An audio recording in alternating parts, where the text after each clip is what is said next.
నమస్తే, welcome to elite media. నేను మీ సంపత్ కుమార్. చిత్ర విచిత్రమైన కాస్ట్యూమ్స్ ధరిస్తూ జనాల్లో ఎలాంటి జంకు లేకుండా తిరుగుతూ సెలబ్రిటీ అయిపోయింది Bollywood beauty Urfi Javed. Hindi Bigg Boss ద్వారా ఫేమస్ అయిన ఈ మధ్యప్రదేశ్ అమ్మాయి ధరించే వెరైటీ దుస్తులకు సెపరేట్ ఫ్యాన్ బేస్ ఉంది. ఆమె వేసుకునే కాస్ట్యూమ్స్ చూస్తే అసలు ఇలాంటివి కూడా వేసుకుంటారా అనిపించక మానదు. తన గురించి ఎవరేమనుకున్నా పట్టించుకోకుండా తనకు నచ్చిందే చేస్తుంది, నచ్చినట్లు ఉంటుంది. శ్రీ కాదేది కవితకు అనర్హం అంటే ఉర్ఫీ మాత్రం కాదేది డ్రెస్కు అనర్హం అంటూ తన పంతాలో సాగిపోతుంటుంది.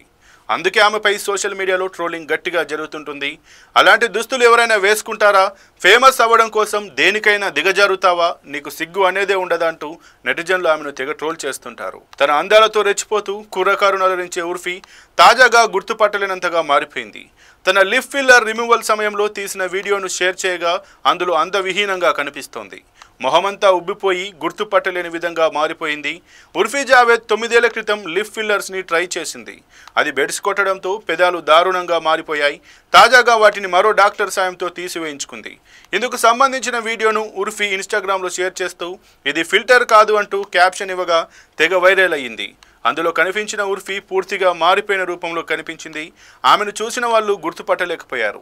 ఇదే విషయాన్ని ఆమె స్పష్టం చేస్తూ తన ముఖానికి వేసుకున్న ఫేస్ ఫిల్లర్స్ వల్ల అసహజంగా మారిపోయానని, అవి తప్పుగా వేశారని గుర్తించి ఇప్పుడు తొలగించుకున్నానని చెప్పింది. ఫిల్లర్స్ డిసాల్వ్ చేయడం ఎంత బాధాకరమో అంతే అవసరం కూడా. ఇది చాలా బాధతో కూడిన ప్రక్రియ.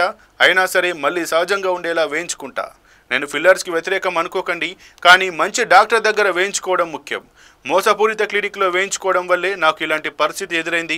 చివరికి డాక్టర్ రిక్సన్ని కలవడంతో నా సమస్యకు పరిష్కారం దొరికిందని ఇన్స్టాలో రాసుకొచ్చింది ఉర్ఫీ. మరిన్ని అప్డేట్స్ కోసం చూసి ఉండండి ఎలైట్ మీడియా.